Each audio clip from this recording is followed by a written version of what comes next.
జగన్ గారి ప్రభుత్వం కావాలి. ఎందుకనమ్మా కావాలంటున్నారు? ఆ? ఎందుకని జగన్మోహన్ రెడ్డి గారి పరిపాలన కావాలని? అందరికీ మేలు జరుగుతుంది. అంటే మీకు ఏం మేలు జరిగింది జగన్మోహన్ రెడ్డి గారి పరిపాలన? మాకు జగన్మోహన్ రెడ్డి గారిని ఓడిస్తామని చంద్రబాబు నాయుడు గారు సవాల్ ఇస్తున్నారు కదా. ఇసరిని ఎందుకంటే ఆయన కాడ కోట్లు ఉన్నాయి. ఈ మంది సొమ్మంతా కోట్లు కూడబెట్టుకున్నాడు కాబట్టి ఆ కోట్లతోటి కొనేయాలనుకుంటున్నాడు. అది ప్రభుత్వం బాగుండాలి అనుకుంటే ఇక్కడ నిలబడతారు.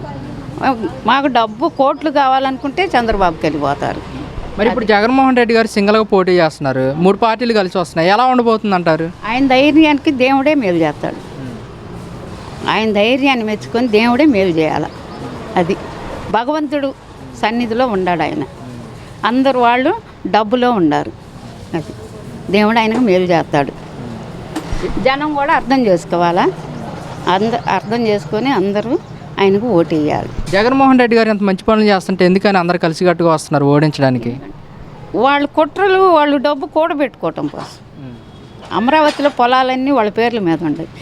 వాటిని గెలిపించుకోవటం కోసం ఇవన్నీ పన్నాగాలు. అది ఆస్తులు కూడబెట్టుకోవటానికే వీళ్ళందరూ.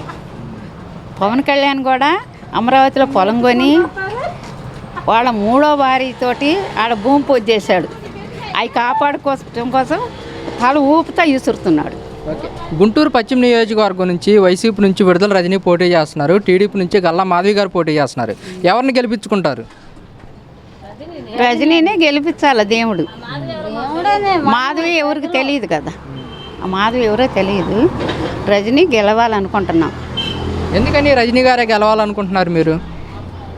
అసలు ఎవరైనా సరే గెలవాలంటే రాజశేఖర్ రెడ్డి కొడుకు జగన్మోహన్ రెడ్డి ముఖం చూసి ఓటు ఇవ్వాలి.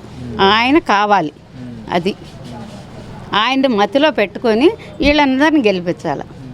విడుదల రజనీ గారు గడప గడపకు వస్తున్నారా? వస్తున్నారు. ప్రజల సమస్యలు తెలుసుకుంటున్నారా? తెలుసుకుంటున్నారు. మరి గల్లా మాధవి గారు విడుదల రజనీని ఓడిస్తాను సవాల్ ఇస్తున్నారు కదా. మరి ఇసరిని ఎవరు అందరు ఇసిరే వాళ్ళే. వాళ్ళు ముగ్గురు ఇసురుతున్నారు, వీళ్ళు ఇసురుతున్నారు, అందరు ఇసురుతున్నారు. చివరికి దేవుడే మేలు చేయాల. అది అందరు ఇసురుతున్నారు. ఓడతామని తెలిసి కూడా ఇసురుతున్నారు. అది ఎన్ని పన్నాగాలు పన్నుతున్నారు. ఎక్కడెక్కడ వాళ్ళని, అమెరికా వాళ్ళని కూడా తెచ్చుకుంటున్నారు. కోట్లు ఇచ్చి ఆయన ఎవరో మొన్న వచ్చి ఆయన పేరు తెలీదు, 1,00,000 ఇస్తే 4 కుటుంబాలు లాక్కోవచ్చు అని చెప్పుకొచ్చాడు. మరి ఎన్ని లక్షలు ఇచ్చి ఎన్ని కుటుంబాలు లాక్కుంటాడు? జనానికి ఉండాలి మనసులో. అది మనం బాగుండాలి అనుకుంటే జగన్మోహన్ రెడ్డిని గెలిపించుకోవాలి. కుటుంబాలు బాగుండాలంటే జగన్మోహన్ రెడ్డిని గెలిపించుకోవాలి. పిల్లలకి చదువు ఇచ్చాడు, కాలేజీ పిల్లలకి ఇచ్చాడు, వృద్ధులకి ఇచ్చాడు, వితంతు పింఛన్లు ఇస్తున్నాడు. వితంతు పింఛన్ ఇంతవరకు లేదు ఇంతకు ముందు. అలా ముసలోళ్ళకి ఎక్కడో 10 మందికి వచ్చాయి. వైఎస్ రాజశేఖర్ రెడ్డి వచ్చినాక వితంతు పింఛన్లు పుట్టినాయి. ఈయన వచ్చినాక పింఛన్లు పెరిగినాయి. అది గుర్తుపెట్టుకొని జనం ఈ ప్రభుత్వాన్ని గెలిపించుకోవాలి.